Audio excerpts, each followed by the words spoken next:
What's happening, everybody? Steve here, Raiken Profit over at RaikenProfit.com. Coming back to you with another video. We're actually in my car right now in the super hot Hyundai Sonata. It's 78 degrees in Connecticut right now. It's not that hot, but it's hot because we're actually at the Connecticut thrifting meetup, and I'll play a little video right now. We've got like 32 people here from all walks of life, different states. We got New Hampshire, New Jersey, New York, Connecticut, obviously, and a ton of people getting together. And I wanted to bring Kevin back on the channel. Last time we were together, we were in Austin, Texas, and we were talking about, what were we talking about? Burnout. Burnout. I was going to say fear, but that was a different video. We're talking about burnout and how to get past it. And today I want to share with you guys some information and ask Kevin some questions about liquidation.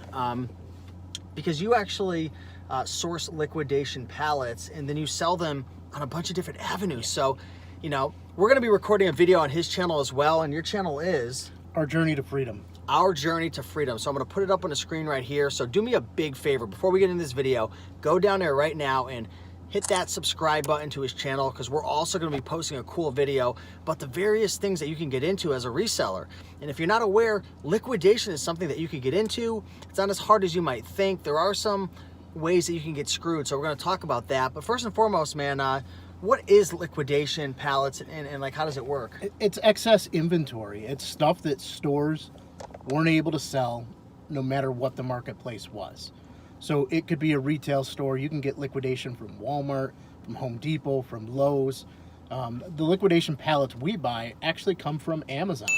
Oh, so nice. Sellers either get kicked off a listing, no longer have profit in it because they paid storage fees because they weren't on the right listing or didn't have it priced appropriately. And it's cheaper for them to have Amazon liquidate it than it is to have it shipped back to them.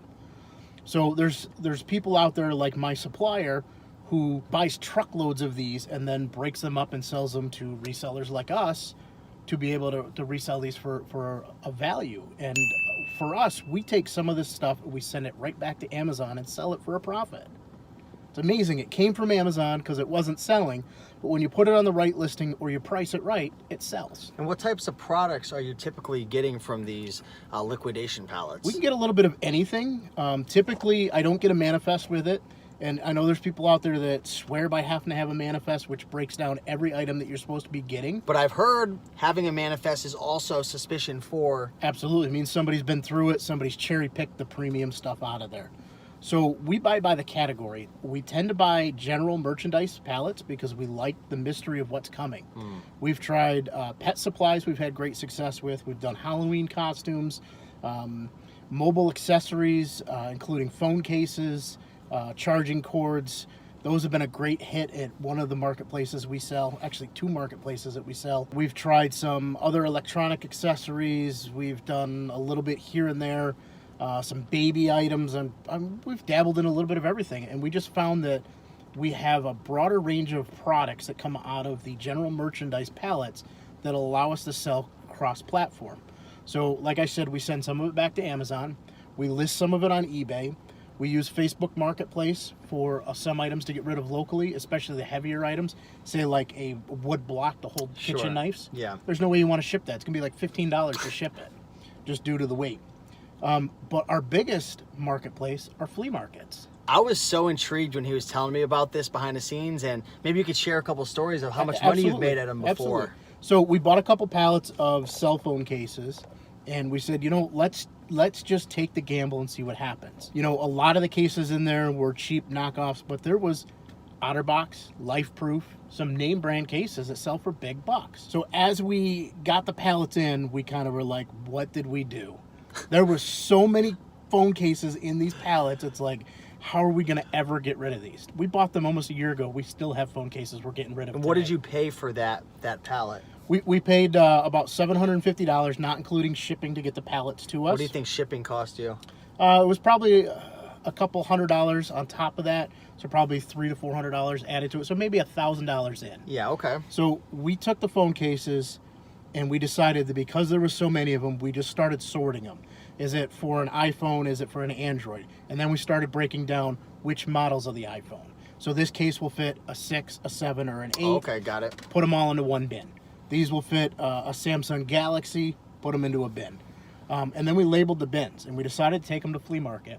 We put them up on the table and said all of them are $1 a piece. But you organize it. You made it easy for Correct. people, because if you put a whole bunch of them in one bin, Yeah. who's gonna go freaking Nobody waste their time? wants to go digging. But when they find out that I can go get an iPhone 8 case for $1, and they know that they go to Verizon and that same case is costing 50. them $40, $50, $60, they go crazy. People were buying 10, 12 of them at a time. What? Yeah, they'd be sitting there digging for hours, and then they come up and go, how much is all this? Are these really only $1? So what did you make, man, that day? The very first day we took them down there, we probably put about $2,500 cash in our Oh my pocket. gosh. So, and like I said, we've been selling these for a year. We sell them on eBay. We sell them at the flea market.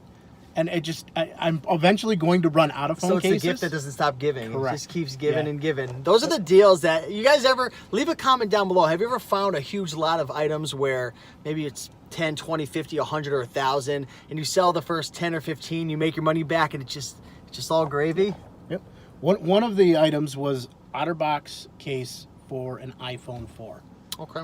We had over 100 of them. And you'd think who'd really want They're all that? in a yellow gray, and I'm like, nobody's going to iPhone want 4, it. yeah. Nobody has that phone anymore, right? So we thought. We took them to flea market. We sold 4 or 5. I'm like, man, we're going to be stuck with these things. I put them on eBay, and they've been selling like hotcakes. Wow. I mean, I literally probably get 3 to 4 orders a week. We live of in people. such a large world with billions of people. What We're so quick to judge. What I found out was some of the prepaid phone companies out there, the iPhone 4 is the phone that they're offering. Oh. So there is a market for it. Something. And when you're selling an OtterBox case for less than $10, people are happy to buy it. Final words of wisdom for the people watching, and even for myself, because I'm actually, I don't know if you know, but I'm actually ordering my first pallet. I'm trying to figure out if I'm getting 1 or 2 to start. Go with 2. I got the eBay Open coming and stuff, so I'm trying to coordinate it. I just got some quotes from Freight Quote. Yep. And I recommend 2 because you're getting that second pallet is not going to cost you that much more in freight. Honestly, right now the quotes I'm getting are like around over like $450 for 1 or like $580 for 2. So it's like almost forcing me to go into it. But anyways, final advice, final words of wisdom for people looking to get into liquidation pallets. Absolutely. So the way I end every one of my videos, just get out there and go do. You're not going to make money if you don't try. And you're not going to know if it works if you don't try. Correct. Obviously, be smart with your finances. If you only got $500, don't be going into pallets. Start with thrifts and garage But sales. You can get into liquidation and not have to buy a full pallet. There are companies out there that'll sell really? you smaller versions of a box. The supplier that we're using for liquidation was doing some reseller boxes that people could get in for $50. That's how we started with that supplier, was to test the waters. I bought like 4 or 5 of his $50 boxes, and he's like, why don't you just buy a pallet? You're spending the same amount So of money. just get started. Yeah. You can start Just small. go try it. You could build up. Man, what a pleasure. absolutely. Hey, Kevin, thanks for coming on. Do you mind sharing with people one more time how they can find you, follow you, subscribe to you for more Sure. content like this? They can follow us on YouTube at Our Journey to Freedom. It's the number 2, not the word 2. We use that same handle across Facebook, Instagram, Twitter. We really don't post anything on Twitter, so don't go follow us on there.